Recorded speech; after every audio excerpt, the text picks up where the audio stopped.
Ah, petite pioche. Ah, ça y est. Ça y est, je l'ai fait. Oh, je l'ai fait. Ça fait bien fou. Tu devrais essayer, je te jure. T'en es où, toi? Mims, t'en es où? Avec ça? Dis-le-moi. Dis-le-moi, Mims, je veux le savoir. J'en peux plus. Dis-le-moi. Mims.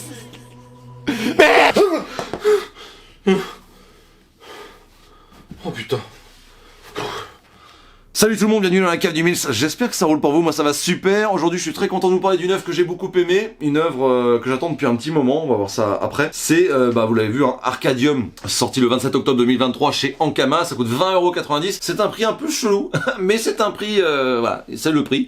Et c'est Nick Opek qui scénarise, dessine et colorie. Nick Opek, alors déjà merci Ankama de me l'avoir envoyé, parce que tout simplement c'est une œuvre que j'attends depuis un moment, et effectivement je ziote à chaque fois ce qui sort et tout, et je me dis putain mais il n'arrivera jamais ce truc là, donc là merci à eux parce que je leur ai envoyé un mail, ils m'ont envoyé sans poser de questions et ça c'est plutôt cool. Nick Opek c'est quand même un personnage, grosse barbe blanche, tatoué de partout, casquette de trucker, des bagouses, le mec à la classe, voilà. Et c'est un mec qui, tu vois, physiquement déjà, tu sais que ça va bien se passer entre lui et toi. Tu sais qu'on est sur la même longueur d'onde, tu vois. Attention, l'habit ne fait pas le moine, ça peut être un énorme connard, mais c'est pas le cas, hein, parce que je l'ai rencontré du coup. Je l'ai rencontré à Angoulême en 2020 pour me faire dédicacer Rockabilly Zombie Apocalypse tome 3, donc le dernier tome. Voilà, le mec a du talent, il avait fait ça tout en discutant, à la cool. Vraiment une série incroyable que je vous, que je vous conseille absolument. Si vous aimez Mad Max, les zombies et le rock'n'roll, je pense que vous allez être totalement servi. C'est magnifique, l'histoire est complètement déjantée, c'est loin d'être calme, il y a de l'hémoglobine, en veux-tu, en voilà. Une série qui est aussi disponible chez Ankama. À l'époque, c'était au label 619. Et il a également fait Rockabilly Zombie Superstar que j'avais adoré, c'est d'ailleurs avec ça que j'avais commencé. En tout cas, il m'a fait dédicacer, j'ai dédicacé cette BD et merci à lui parce que j'étais le dernier connard. Il y avait plus personne, il allait se barrer, je fais excuse-moi mec, est-ce que je peux... Il dit allez bien. Bon bah déjà voilà, c'est sympa. Et au moment de me dédicacer cette BD, il m'avait filé sa carte. Tout simplement. Cette petite carte alors, cette carte a une histoire, hein. J'ai fait des jailles, j'ai pris la flotte, elle est dans mon porte-monnaie. Mon porte-monnaie, je vous ai jamais montré. Mon porte-monnaie de Pulp Fiction, Bad Motherfuckers, tu vois, oui, Pulp Fiction, quoi. Et du coup, elle était dedans, et regardez comme elle a morflé. C'est un objet d'art, vraiment, je vais la mettre dans le décor tellement elle est belle. Bref, il m'avait filé ça en me disant, ah, tu vas voir, je vais faire un petit projet, un peu sympa, qui parle de, tu sais, dans les années 80-90, qui parle de pop culture, mais un petit peu, pas en marge, mais pop culture un peu à la dure. J'ai dit, putain, ça peut me plaire de ouf, quoi. Et effectivement, il y avait déjà marqué Arcadium dessus. On voit déjà la borne d'arcade qui est là. Il y avait déjà ce code couleur. Donc voilà, c'est comme ça que je connais, que j'attends Arcadium. Alors, de quoi ça parle? Ah, attendez. Allô? Oh putain, c'est quoi ce délire? Oh, il déconne complètement ce téléphone. Du coup, Arcadium, ça parle de quoi? On va lire la quatrième de couverture qui est bien explicite. En 1989, déjà, c'est l'année de ma naissance. Déjà, ça part bien, mon pote, ça part bien. 1989, à Rosebud, Montana, dans le Montana, Gavin se rend à la police et passe aux aveux. Il aurait tué son beau-père, sa mère et ses demi-frères et sœurs. Ah non, mais le mec, œuf, jambon, fromage. Voilà, déjà, bon. Me dit, déjà, en lisant ça, oh, je vais aimer, il va aimer le Miss. Bref, on continue. Il dévoile alors les événements des jours qui ont précédé son acte et les raisons qui l'ont poussé à commettre l'irréparable. Est-ce qu'il devait être qu'un simple interrogatoire pour l'inspecteur Dumont? Inspecteur Dumont, ça fait quand même très Julie Lescaut. Inspecteur Dumont? Alors qu'on est dans le Montana quand même, tu vois. Alors que Gavin, tu sais, c'est...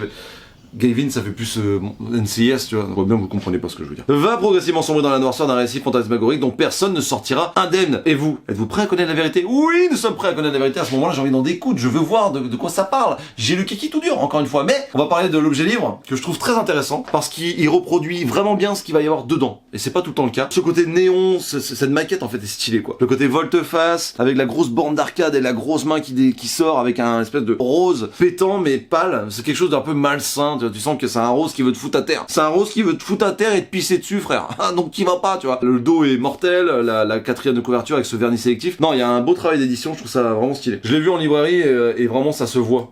Tu vois, c'est pas bête. Parce que vraiment, une œuvre comme ça, ça passe pas inaperçu, clairement. Donc ouais, ça c'est cool. Mais bon, à un moment, faut voir ce qu'il y a dedans. Parce que pour le lire, faut mieux ouvrir le bouquin. Ouais, petit tips comme ça. Voilà, on voit Gavin qui est... Ah d'ailleurs, la maquette, c'est qui? Dorothée Bachy. Félicitations Dorothée Bachy. Jolie maquette. On voit Gavin qui est là, avec ses yeux roses, là, café de la merde. Il a une espèce de sablier sur la tronche gravé là. Tu sens qu'il y a une histoire avec le temps. Et il a une hache dans la main droite avec du sang partout. Et tu te dis mais qu'est-ce qu'il a branlé? Ça devait vraiment pas être très beau à voir. Donc il s'assoit voir les inspecteurs et du coup flashback. Le flashback est très intéressant parce que ça va nous poser vraiment les bases de l'histoire. Déjà on va suivre la vie de Gavin.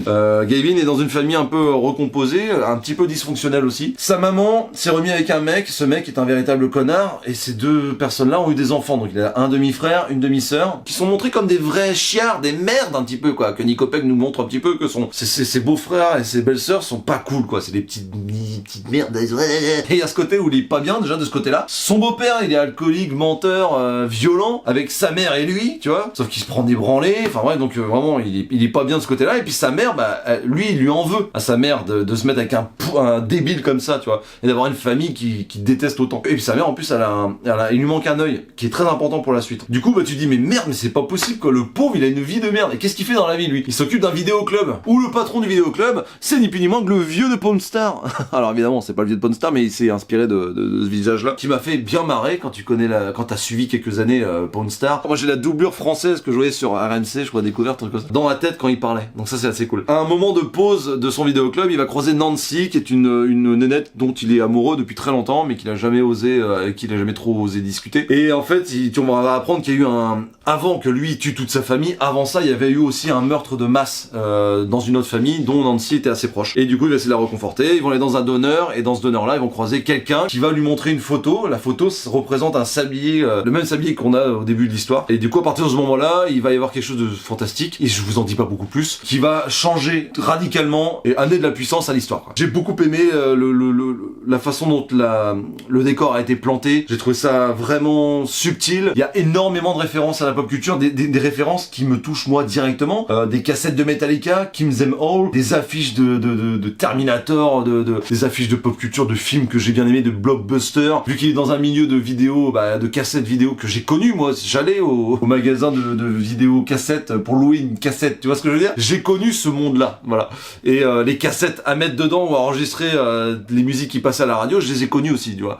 Donc forcément ça me touche. 1989, mon année de naissance, dans le Montana, donc cette espèce d'Amérique profonde. Alors c'est pas ma jeunesse pour le coup, mais je comprends ce délire-là d'être avec des potes, boire des bières et d'être un petit peu en marge de tout. En plus il y a des trucs qui se passent qui sont pas très cool. J'ai beaucoup aimé l'histoire. Là où ça va nous amener, ce côté un petit peu redondance mais temporel. Ouais vraiment c'est bien amené, l'histoire elle est bien construite. J'ai beaucoup aimé toutes les couches qu'il y avait. C'est-à-dire que dès que je l'ai lu la première fois en 2 fois, je l'ai lu un peu tard la nuit, je l'ai lu en 2 fois, j'avais pas trop compris. Je l'ai relu pour faire une vidéo et en fait j'ai tellement kiffé que je l'ai relu juste après. Donc là je viens de le finir, tu vois. J'ai passé un excellent moment, voilà. Et je pense que j'aimerais encore plus cette BD, ce comics, cette BD plus tard, voilà. Parce que vraiment je trouve que c'est une œuvre qui se digère, qui prend du temps à s'installer dans ton esprit, qui te laisse des traces. C'est gore, c'est gênant, c'est frustrant, c'est tout ce que tu veux, c'est tous ces sentiments un peu malsains, mais quelque part c'est jouissif, quoi. Donc ouais, voir du mal, ça fait du bien.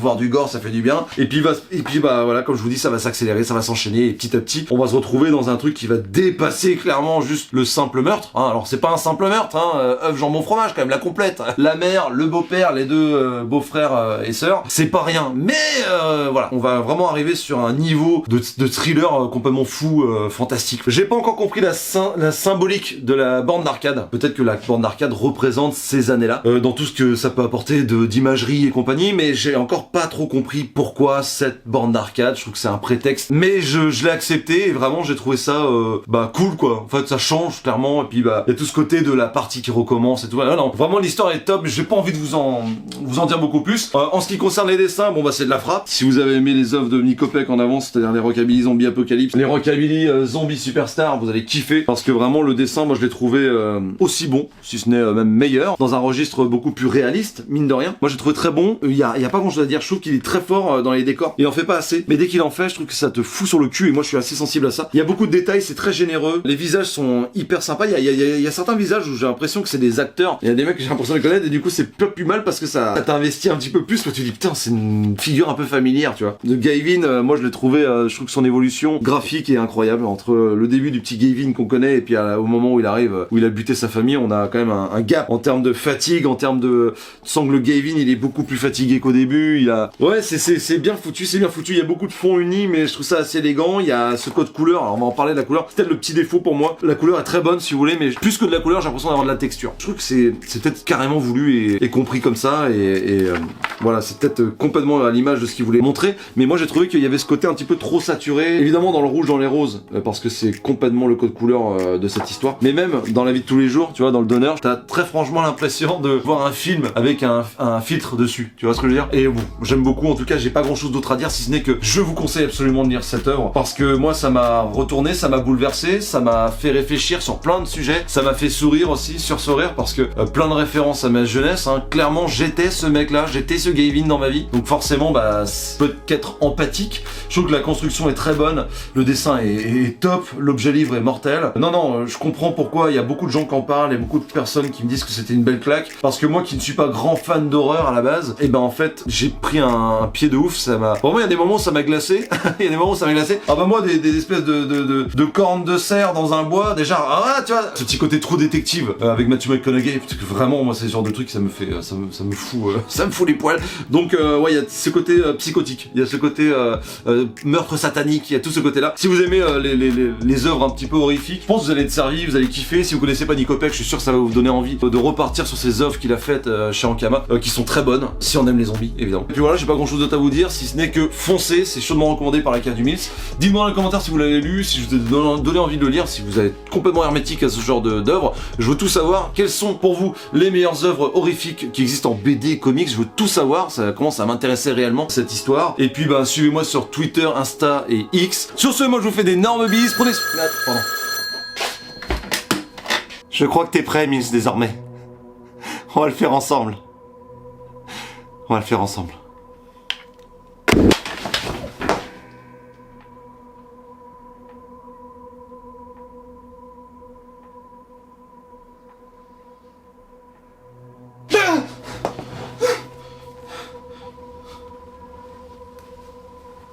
C'est quoi ce délire?